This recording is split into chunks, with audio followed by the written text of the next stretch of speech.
GeM தொலைக்காட்சி நேயர்களுக்கு வணக்கம். அன்பரும் இரட்சகருமான இயேசு கிறிஸ்துவின் நாமத்தினால் உங்கள் அனைவருக்கும் அன்பின் வாழ்த்துக்கள். ஏன் தாமதம்? உபாகமம் 33:12 பென்யமீனை குறித்து கர்த்தருக்கு பிரியமானவன் அவரே சுகமாய் தங்கியிருப்பான். அவனை எந்நாளும் அவர் காப்பாற்றி அவன் எல்லைக்குள்ளே வாசமாய் இருப்பார் என்றான். ஏன் தாமதம்? நம்ம வாழ்க்கையில எல்லாமே நினைச்சிட்டு இருக்கீங்களா? கடவுள் உங்களை பார்த்து சொல்றாரு, நீங்க பென்யமீன் கோத்திரம். பெஞ்சமின் கோத்திரம்னா கடவுளுக்கு ரொம்ப பிரியமான ஒரு கோத்திரங்க. அப்ப மீதி 11 கோத்திரமும் பிரியம் இல்லைன்னு நினைக்கிறீங்களா? அவங்களெல்லாம் பாருங்க, ஆசீர்வாதத்தை தேவன் பாருங்க அள்ளி அள்ளி கொடுக்கிறாரு. ஆனா இந்த 12வது கோத்திரத்துக்கு தாமதமாகுதுன்னு நினைக்கிறீங்களா? நான் தான் கடைசியா ஆசிர்வதிக்கிறேன், எல்லாரும் நல்லா இருக்காங்க வாழ்க்கையில, நான் மட்டும் ஏன் கடைசியா ஆசிர்வதிக்கணும், எனக்கு கடவுள் ஏன் சீக்கிரமா செய்யல அப்படின்னு நினைச்சிட்டு இருக்கீங்களா? கடவுள் உங்க கூட வாசமாய் இருக்கிறார். ஒரு தகப்பன் பாருங்க, பெத்த பிள்ளைங்க 12 பிள்ளையா இருக்கட்டும், 10 பிள்ளையா இருக்கட்டும், அவர் கடைசி பிள்ளைய செல்லமா தான் வச்சிருப்பாரு இல்லைங்களா? அந்த கடைசி பிள்ளை மேல ஒரு தனி பாசம் இருக்கும். எத்தனை பிள்ளைங்க பெத்தாலும் கடைசியா கடைக்குட்டின்னு சொல்லுவாங்க இல்லையா? அந்த சின்ன குழந்தைய பார்க்கும்போது பாருங்க, அவங்க மனசு ரொம்ப விருப்பமா இருக்கும். அப்ப கடவுள் கூட பாருங்க, இந்த பென்யமீன் கோத்திரம் கடைசியாக தான் ஆசிர்வதிக்கப்படுகிறது. அப்ப 11 கோத்திரமும் ஆசீர்வாதம் இல்லைன்றீங்களா? அவங்களுக்கெல்லாம் உலக பிரகாரமான ஆசீர்வாதங்களை கொடுத்திருக்கலாம். ஆனா இங்க பென்யமீன் கோத்திரத்துக்கு மட்டும் பாருங்க, கடவுள் வாசமாய் இருக்கிறார். கடவுள் பாருங்க அந்த பிள்ளையோட தங்கிட்டாருங்க. உங்க பிள்ளைங்க ஒரு 10 பிள்ளைங்க இருக்காங்கன்னு வச்சுக்கோங்களேன், 9 பிள்ளைங்களும் கல்யாணம் பண்ணி கொடுத்துட்டு அவங்களுக்கு தேவையானதை செஞ்சிருவாங்க. ஆனா சின்ன பிள்ளை தான் ரொம்ப பிடிக்கும் அவங்களுக்கு. அதனாலதான் சின்ன மகனோட நான் இருந்துக்கிறேன்னு சொல்லி கடைசி காலத்துல சில பெற்றோர்கள் பாருங்க கடைசி பிள்ளை கூட தங்குவாங்க. ஏன்னா கடைசியில ஒரு வீடு வச்சிருப்பாங்க, ஒரு நிலம் வச்சிருப்பாங்க. அது யாருக்காக கொடுத்துட்டு போவாங்கன்னு நினைக்கிறீங்க? கடைசி பிள்ளை வச்சிருக்கிறவங்க கிட்டதான் அந்த சொத்து அவங்க கிட்டதான் போகுங்க. அப்படிதான் தேவனும் பாருங்க, இவங்களுக்கெல்லாம் ஒரு 10 சவர நகையை போட்டு கல்யாணம் பண்ணி கொடுத்திருக்கலாம், ஒரு வீடு வாங்கி கொடுத்திருக்கலாம். ஆனா கடைசியா இருக்கிற பங்களாவும் சரி, வயல்வெளியா இருக்கட்டும், கடைசி பிள்ளை என்னை யாரு கடைசி வரைக்கும் பாத்துக்கிறாங்களோ நான் அவங்களுக்கு தான் கொடுப்பேன்னு சொல்லி சில பெற்றோர்கள் வச்சிருக்காங்க. எதற்காகன்னா, கடைசி நம்ம வாழ்க்கையில ஏன் தாமதமா நடந்துகிட்டு இருக்குன்னு சொல்லி கவலைப்பட்டுட்டு இருக்கீங்களா? கடவுள் உங்க கூட வாசமாய் இருக்காரு. உங்களுக்கு தான் அதிக ஆசீர்வாதத்தை வச்சிருக்காருங்க. ஏன் தாமதம் நினைக்காதீங்க. அவர் வருகை கூட பாருங்க தாமதமா தான் இருக்கு. ஆனா எதற்காக அவர் தாமதிக்கிறார் தெரியுங்களா? உலகத்துல இருக்கிற ஜனங்கள் நரகத்துக்கு போயிடக்கூடாது. நம்ம தாமதமா வர்றதுனால அதுக்குள்ள இந்த உலகத்துல இருக்கிற ஜனங்கள்லாம் ரட்சிக்கப்படணும், அவர்கள் எல்லாரும் பரலோகத்துக்கு வரணும்னு தேவன் விரும்புறாருங்க.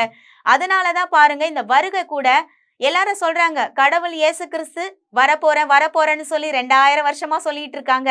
கிறிஸ்தவர்களுடைய நம்பிக்கை எல்லாம் சும்மான்னு சொல்றாங்க. இல்லங்க, அவர் தாமதிக்கிறது எதுக்குன்னா, அவர் வருகிறதே பாருங்க எதற்காக வருகிறார்? அவர் நித்தியமாக வாழக்கூடிய இடத்திற்கு நம்மை ஆயத்தப்படுத்தி கொண்டிருக்கிறார். இந்த பூமி நம்ம அங்க செல்வதற்காக தான் அழைத்து கொண்டு போகத்தான் வரப்போகிறார். இவ்வளோ சீக்கிரம் வந்து அவர் என்னங்க செய்ய போறாரு? இந்த பூமியில நீங்களும் நானும் நல்லா வாழ்றது அவருக்கு பிரியமா இருக்குது. ஏதோ வாழ்ந்துட்டோம், அரையும் குறையுமா போய் பரலோகத்துல நரகத்துல போய் சேர்றதோட பரலோகத்துல போய் சேர்ந்தா போதும்னு இயேசுவை ஏத்துக்கிட்டீங்களா? இல்லங்க, கடவுள் பாருங்க இந்த பூமியிலயும் நீங்க நல்லா இருக்கணும்ன்றதான் அவர் விருப்பப்படுறாரு. ஆகையால் தான் அவர் தாமதிச்சுக்கிட்டே இருக்காரு. நீங்க ரட்சிக்கப்பட்டா போதுமா? உங்க பிள்ளைங்க வந்தா போதுமா? அவர் விரும்புகிறது இந்த உலகத்துல இருக்கிற அத்தனை மனுஷங்களும் பாருங்க நரகத்துல போய் பாதாளத்துல கஷ்டப்படக்கூடாது.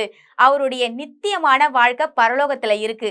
அந்த வாழ்க்கைய அனுபவிப்பதற்காக தான் அவர் இதோ வருகிறேன் என்று சொல்லிட்டு இருக்காங்க அப்படின்னு சொல்றாங்க இல்லைங்களா?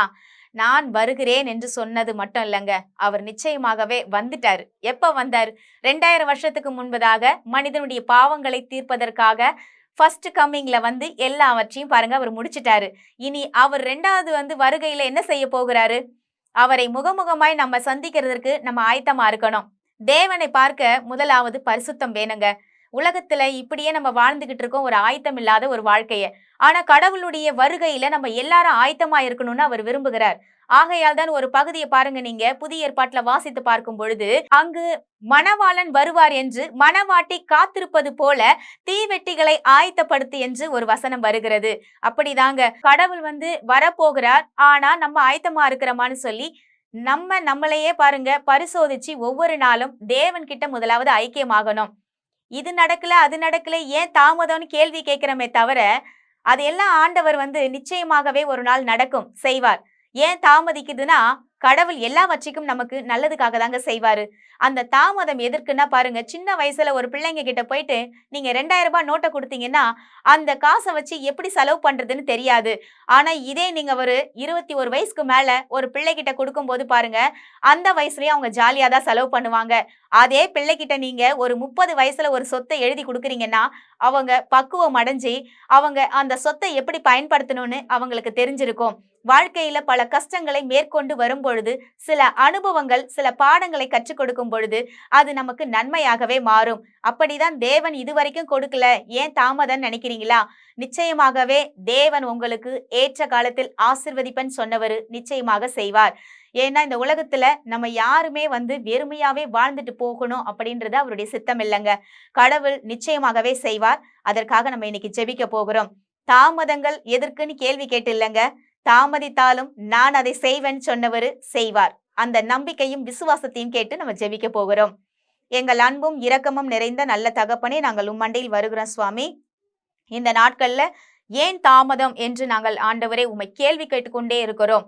அன்றன்றைய வாழ்க்கையில நாங்கள் செய்யக்கூடிய வேலையாகட்டும், குடும்பங்களை நடத்தக்கூடிய விதங்களாகட்டும், ஆண்டவரே நாங்கள் பணிபுரிகிற இடங்களாகட்டும், நாங்கள் செயல்படுத்துகிற ஒவ்வொரு செயல்களாகட்டும், எங்கள் வேலையை நாங்கள் பார்த்து கொண்டே தேவனுக்கு பயந்து நாங்கள் வாழும் பொழுது அது அந்தந்த காலத்தில் அதன் கனியை நான் தருவேன் என்று சொல்லியிருக்கிறீங்க.